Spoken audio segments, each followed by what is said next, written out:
Hello, AEE community. So we have three very important items that you need to know about for your projects that came out of the One Big Beautiful Bill, as well as the executive order that the administration released last Monday. So these are three very important items, and we're going to get right into it. So there were a number of things. The first thing you need to know is what are the changes? What are the things that changed in the law? And there's a number of changes, and I'm not going to go over all the changes, but I'm just going to focus in on a couple ones that are really important. So Section 48, this is your ground source project. This is your geothermal heat pump projects. That's the only projects that are eligible for Section 48. And the great news here is it was completely unchanged. So what was in the Inflation Reduction Act is still in the law. You have out to the 2030s to do your ground source projects. The next thing is Section 6417. That's your elective pay. That's where state and local governments and not-for-profits and Indian tribal, they were able to get these incentives directly.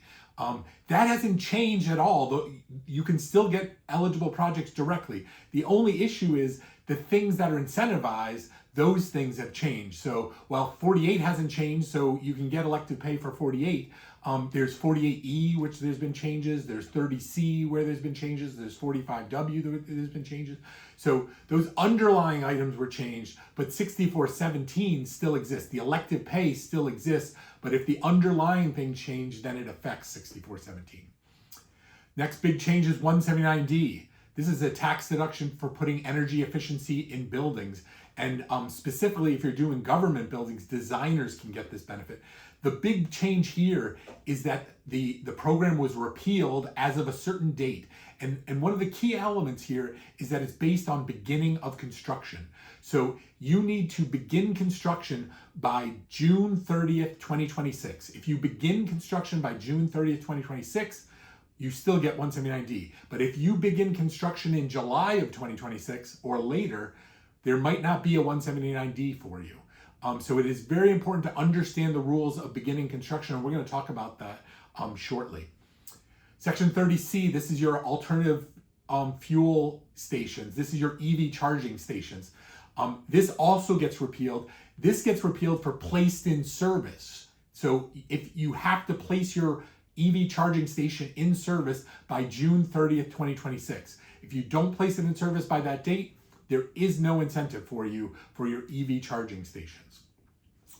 There was some tax deductions available, accelerated depreciation. This is for those tax-paying entities. If you were considered energy property, meaning you were solar, wind, ground source, thermal storage, if you were any of those things, you got 5-year makers. You got accelerated depreciation. They removed that. There is no longer accelerated depreciation for your solar, your wind, your ground source. And that is repealed going backwards. So if you did a project this year in 2025, starting in 2025, none of those projects are able for accelerated depreciation. You cannot use 5-year makers.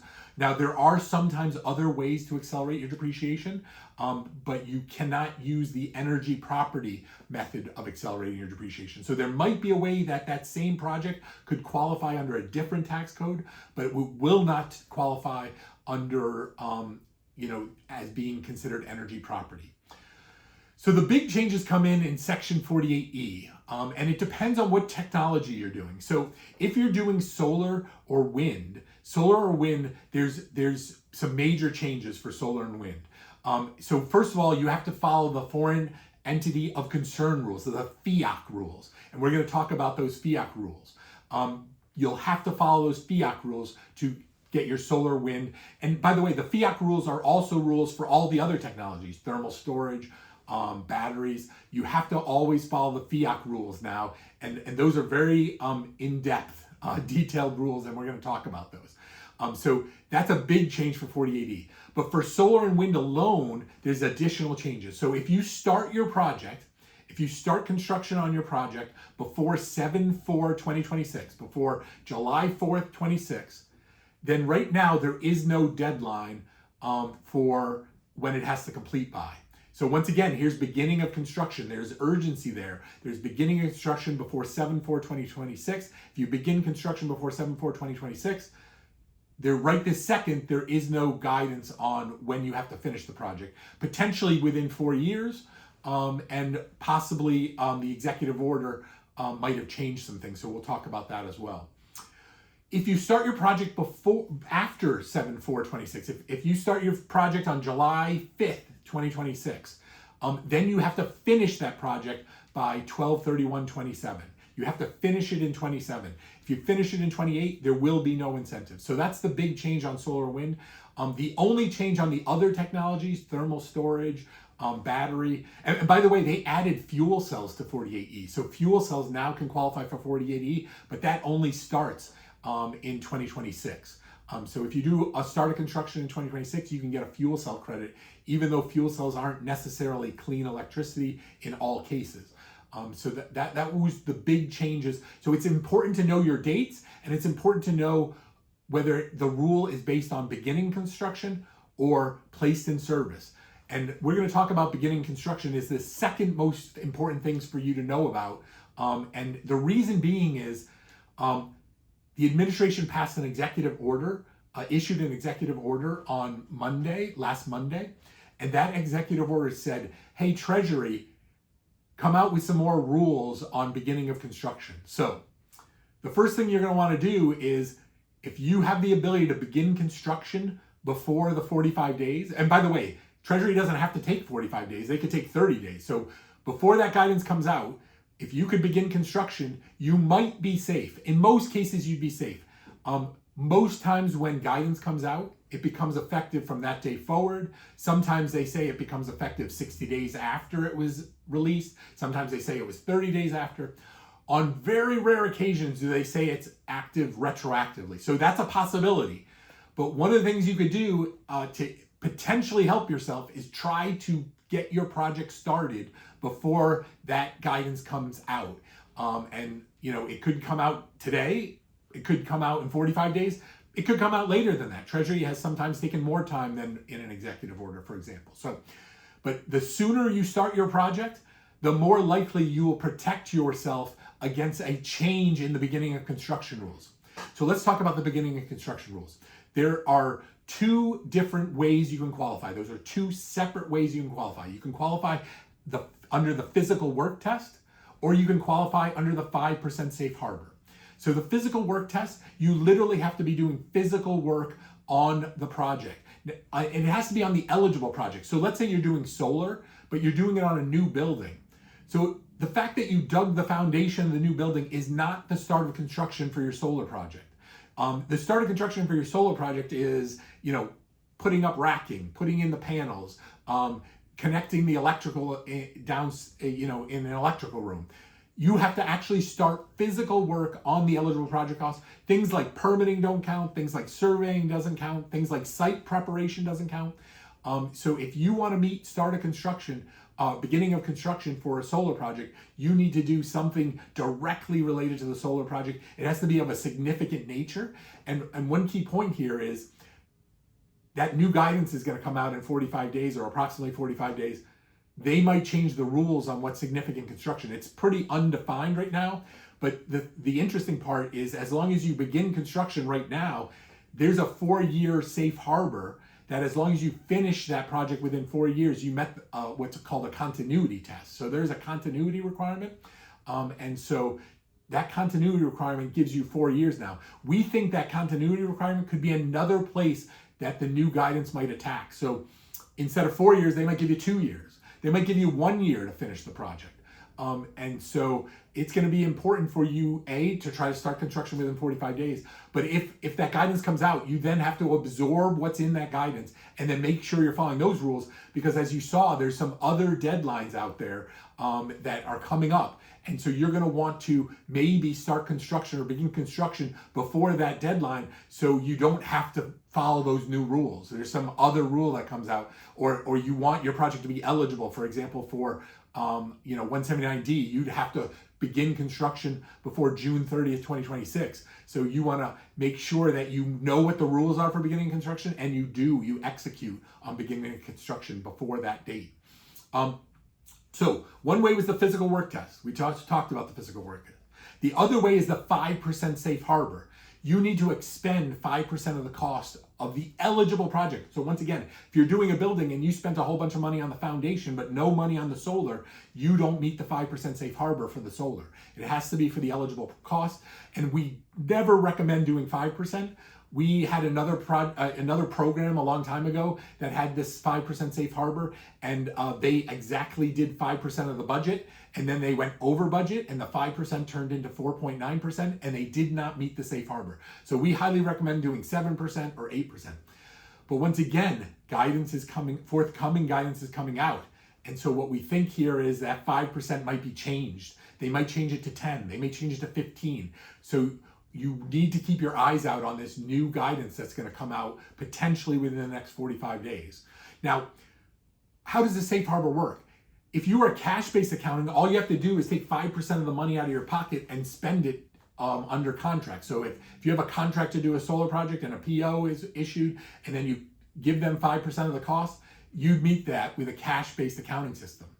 But most accounting systems are accrual-based. And so you need to accrue 5%. So here's where, if you're the person, the entity getting the incentive, you need to talk to your finance department, your tax department, your auditor, your outside accountant. You need to find out how they govern what is accrued expense, and you need to make sure you accrue 5%. Now, I don't know exactly what your departments are going to say about that, your outside accountants are going to say about that, but typically it starts with a binding contract, it starts with a payment made, but oftentimes it also includes delivery. You need to get some sort of delivery on it. Now, the delivery, there's some rules with another safe harbor that gives you 3.5 months from when you paid to get the delivery. But that is another area where they could change the rules when the new guidance comes out. So where they gave you a 3.5 month leeway, maybe they only give you a 1 month leeway or no leeway at all.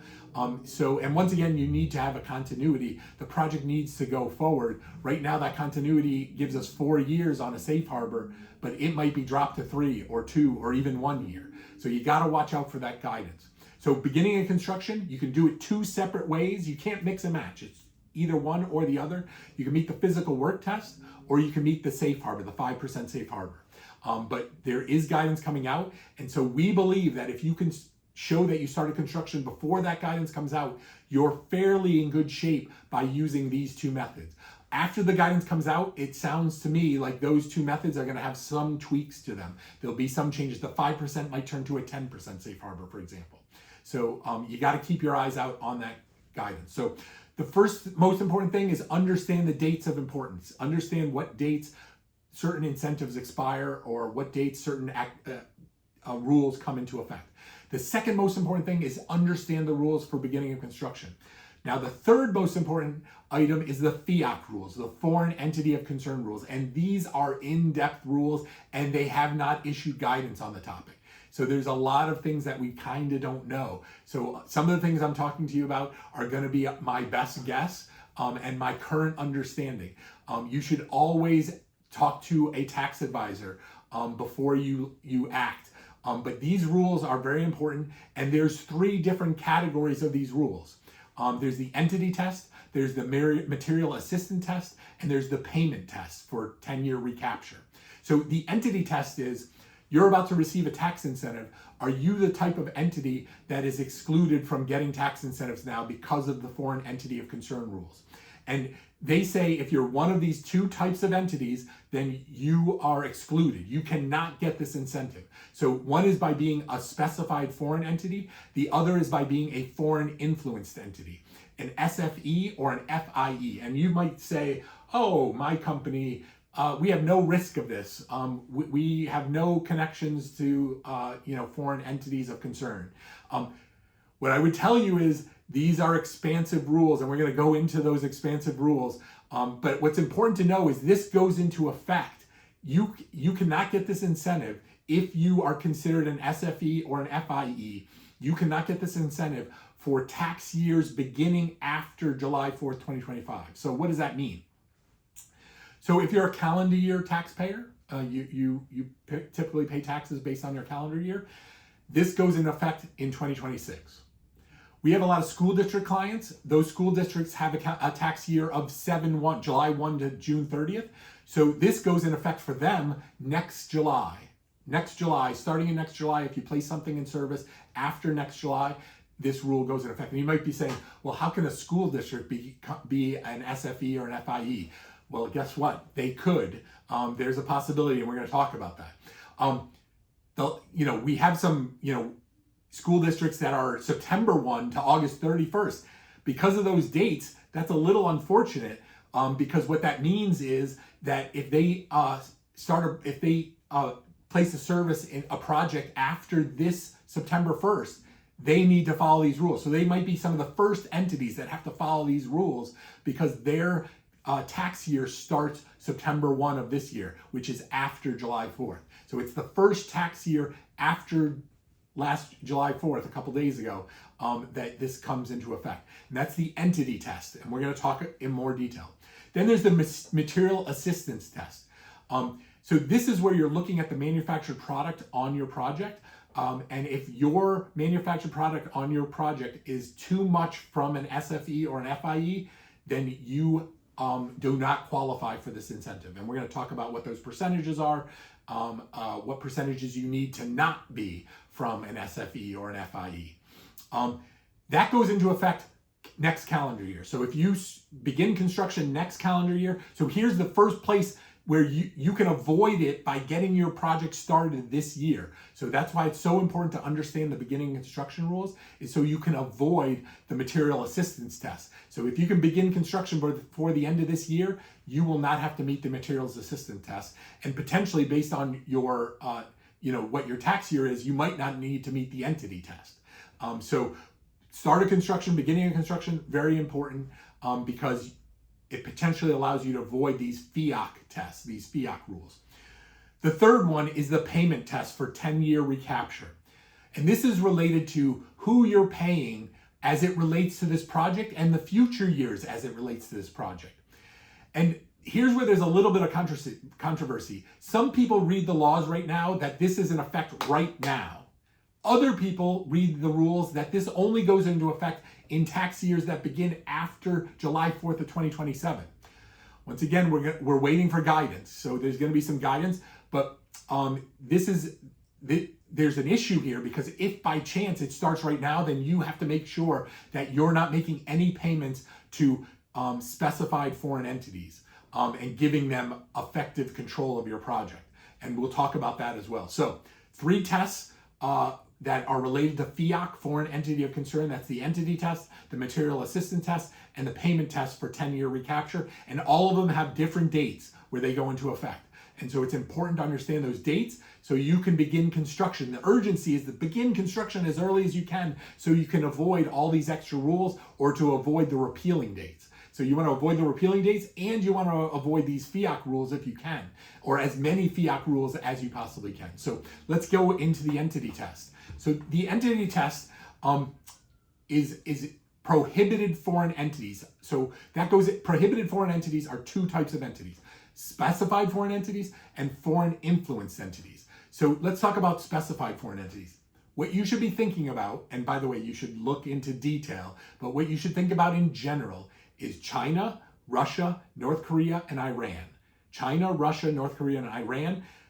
If you are owned by China, Russia, North Korea, or Iran, you cannot take this incentive. That means if you're owned by those governments, if you're owned by an agency or an instrumentality of those governments, if you're a citizen of those governments, a citizen or a national of those governments, if you're an entity that was incorporated under those governments, if you're an entity controlled by any of the above that I just mentioned.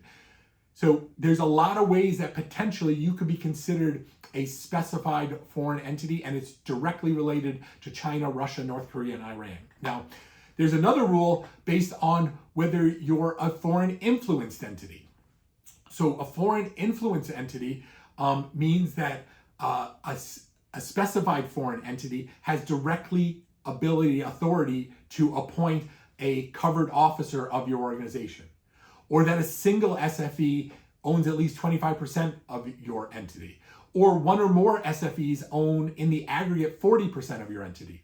And here's the one where municipalities, there's a couple that municipalities could get caught in. if at least 15% of your debt has been issued to one or more SFEs. So if you're a municipality and you have municipal bonds outstanding, if you issued that debt to a SFE, a specified foreign entity, and it exceeds 15% of the total debt of all your debt that's currently outstanding, it was issued to an SFE, then you are a foreign influenced entity. So a school district, a local school district is a foreign influence entity, which it boggles the mind. More than likely, this doesn't come up a lot. More than likely, the people that are buying municipal bonds are not, from China, from Iran, Russia, North Korea. So more than likely, it's not going to come up. But you're going to have to find a way to confirm that you are not a foreign influence entity, and even a municipality might have to do that. The last one that could hit anybody, but could also hit a municipality is, did you make a payment that related to a contract or an agreement that gave effective control over the project, over the qualified facility? And where does this come up the most? If you're paying somebody to operate your project, if you're paying somebody, let's say it's a solar project and you finish construction and you pay somebody to operate it, or you're paying somebody to maintain it, you have to confirm that that party is not an SFE. And so this one also, I think, is going to be pretty straightforward. What you're going to want to do is every single contract related to one of these eligible projects, you're going to want to make sure that whoever you're contracting with attests, within the contract, they're attesting that they're not an SFE, and then you're holding them liable for any lost tax incentives if they are an SFE, if it turns out afterwards that they actually were an SFE when they said they weren't.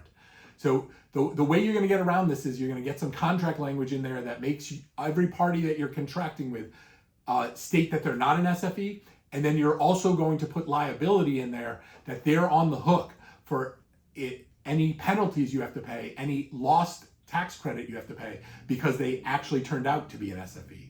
So if you do those things, you'll be protecting yourself.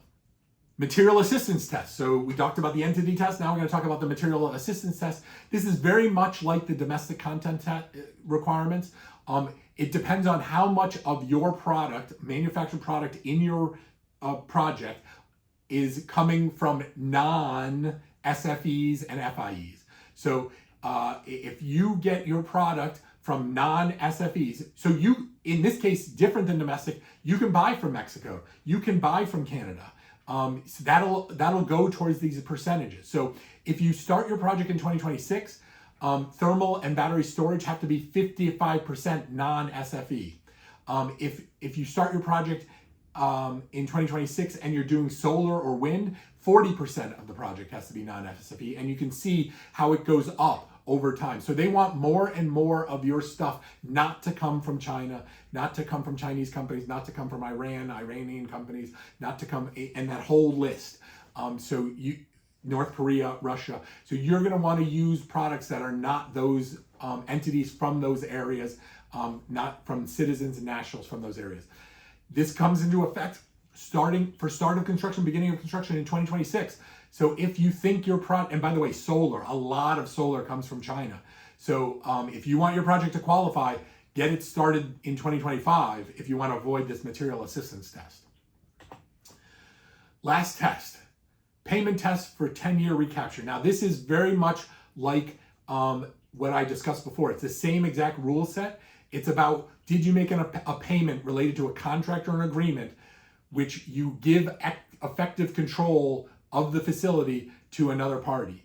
And so that effective control, as I mentioned, is, it could be a maintenance, could be operational, could be, there's all sorts of ways. And so we think the easy button for this is going to have a contract that says, you, counterparty of mine, you attest that you're not an SFE, and also you agree that you're not liable. This is where the liability comes in. So for every contractor on your facility, after you install it for 10 years, you have to confirm that they're not an SFE.